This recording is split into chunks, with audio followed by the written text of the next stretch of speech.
વેનેઝુએલાના વિપક્ષી નેતા મારિયા કોરિના મચાડોને આ વર્ષે નોબેલ શાંતિ પુરસ્કાર મળતાની સાથે જ ભારતીય રાજકારણમાં પણ એક ચર્ચાએ જોર પકડ્યું છે. કોંગ્રેસના પ્રવક્તા સુરેન્દ્ર રાજપૂતે મચાડોની સરખામણી લોકસભામાં વિપક્ષના નેતા રાહુલ ગાંધી સાથે કરી છે.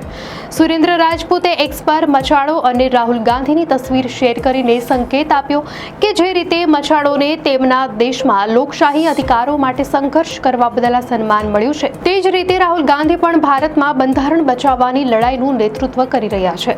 મચાડોએ ગત વર્ષે ચૂંટણીમાં થયેલી ધાંધલીના આરોપો બાદ છુપાઈને રહેવું પડ્યું હોવા છતાં તેઓ વેનેઝુએલાના વિપક્ષને એકજૂથ રાખવામાં સફળ રહ્યા હતા.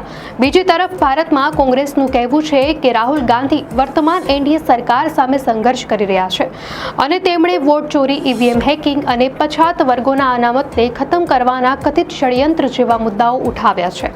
વિપક્ષનો આરોપ છે કે દેશમાં બેરોજગારી વધી છે, અર્થવ્યવસ્થા નબળી પડી છે અને અસહમતિના સ્વર દબાવવામાં આવી રહ્યા છે, જેના કારણે રાહુલ ગાંધી વારંવાર ભારતમાં લોકતંત્ર અને લોકતાંત્રિક સંસ્થાઓ જોખમમાં હોવાનું કહીને તેને બચાવવા માટે લડત લડી રહ્યા છે. દર્શક મિત્રો, વધુ અપડેટ્સ માટે ધ લોકસત્તા ચેનલને સબસ્ક્રાઇબ કરો.